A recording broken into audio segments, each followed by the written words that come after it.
Hi, I'm Bradley Charlton. I am the writer and director of Fading Petals. I'm Oliver Rigby. I am the cinematographer for Fading Petals. And today we're going to be doing a lighting breakdown for one of the scenes from the film.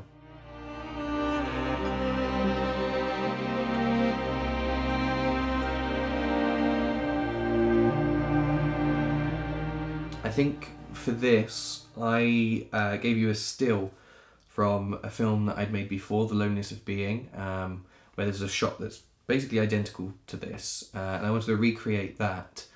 And then from there, I just kind of let you go with it. So would you like to talk a bit about your lighting setup for this? Yeah, of course. From the still, we kind of prepped in pre-production about how best to do it using the living room schematics. And then once we actually got to shooting it, we actually ended up flipping around and going to the other side of the room because it just kind of worked better for the lighting setup. So we've got two lights coming in for the key lights. We've got one LED and one practical. The practical was a light bulb that we screw in into like a kind of lampshade, and it was very strong. Yeah. It casted a very warm light across the room, which is kind of most of the light. It was one of the Wi-Fi LED bulbs, That's wasn't it? You We can adjust the colour.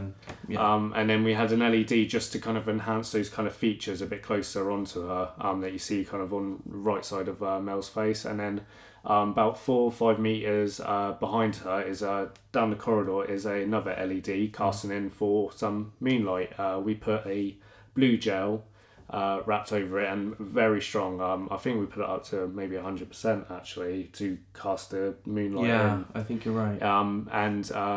Then it was coming in a bit too strongly. It was a bit too much blue on the wall that actually changed the colour completely and looked very odd. So ended up we came up with a solution of just double wrapping the gel. Yeah. Instead of just letting it hang, we just folded it again, and it worked a treat. And it ended up creating this kind of night scene because we filmed this during the day.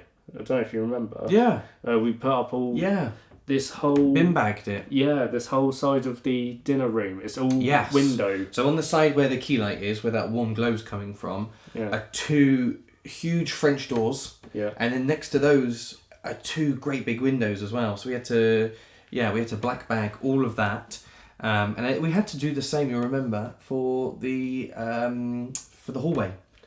Yes, because there was light coming in from spilling in. It's weird. There's very small windows as well, right? Yeah. But like the light. daylight that comes in, like it's unbelievable how much spills in. So to completely control the mood of the scene, and again, we wanted to make it look like night. So completely black bagged all the windows up, and then recreated the lights from there. But I think what I like most about this shot, I mean, it's it's the kind of like the loneliness that it really creates in, like again with the loneliness of being like in the still that you wanted to create, but with the lighting, I really wanted those kind of harsh shadows, that contrast of that kind of light on one side and then the darkness on the other, with just a bit of like light emphasis on that side just to give some feature to Mel. Yeah, and I like how you know the one side of the face is obviously in shadow and you can't quite see the eyes, and I really like that. It just really reinforces that sadness, absolutely.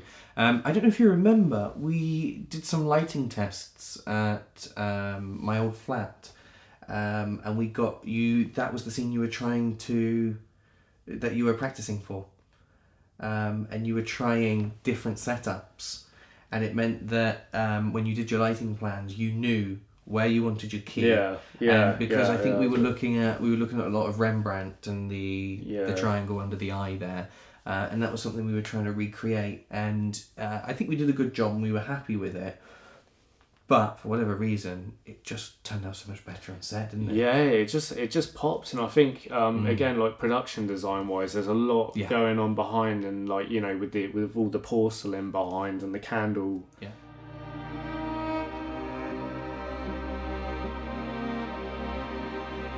It really works as a still, doesn't it? Yeah. It looks fantastic. You got your poster right there. No, it looks great. Well, hopefully that was helpful and you enjoyed our lighting breakdown.